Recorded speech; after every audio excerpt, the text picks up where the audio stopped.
Trump campaign national co-chair Sam Clovis is with me now. Sam, welcome back. So what do you make of so-called mainstream media coverage of the DNC so far this week compared to the RNC last week? Well, I think it's a love fest, but that was totally predictable and totally expected. I don't think anybody's surprised. We're not surprised by it. I think that's what you would expect, and because there's a lot of glossing over or painting over of the fact that there's no depth or substance. And if we're going to look at another 4 years of Barack Obama's administration and take a look at the last 8, and at the risk of plagiarizing the great Ronald Reagan, I will say, look at where you were 8 years ago. Are you better off today? And I think the answer to that is no. And I think this is why the American people are going to look and choose a leader to help lead them out of this. So, Sam, let me ask you this.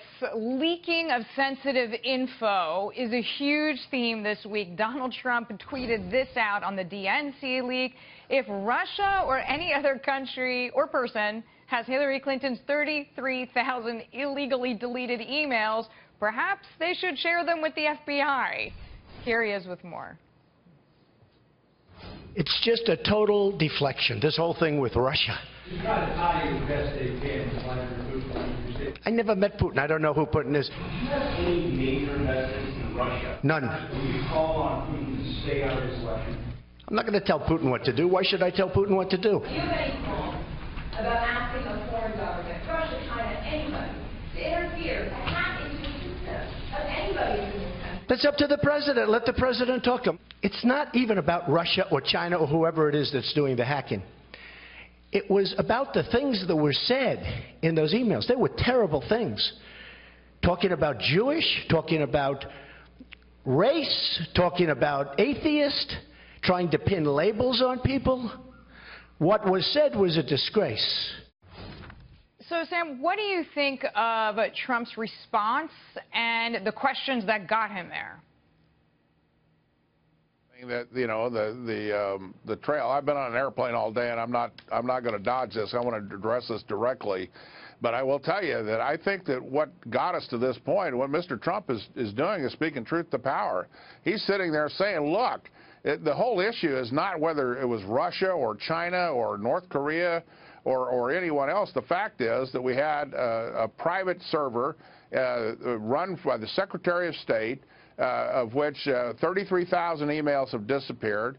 We already know classified material was put out there. And then the DNC dump came from WikiLeaks, the DNC dump, that was hacked. So somewhere along the line, we have some very bad security on the Democrat side, and certainly in the State Department. And the notion is that if this is how porous our protection is there, and this information that's coming out, it says you ought to be careful about what you put in your emails. And this is really what I think is really what the essence of this is. It's not a matter of who's hacking or what. The fact is that hacking is taking place, and that information is vulnerable. So, and that information is being, you know, frankly, we don't know who has that information. I was just going to say, we know Julian Assange, known hacker, known part of WikiLeaks, basically hates Hillary Clinton and has intimated that he is going to release whatever information he gets hold of as he judges it as the most damaging time for her.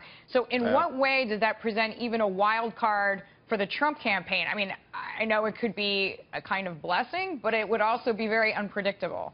I don't, you know, Deirdre, I just don't think we want to take a look at this as anything that is a positive or negative for our campaign, because the issue is whether it's positive or negative for the American people.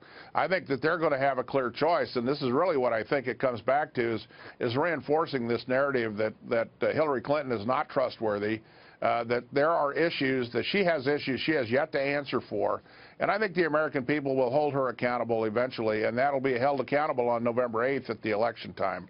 Sam Clovis, great to have you with us as always. Thank you. Deirdre, it's always great to be on with you. Thanks so much. Thank you.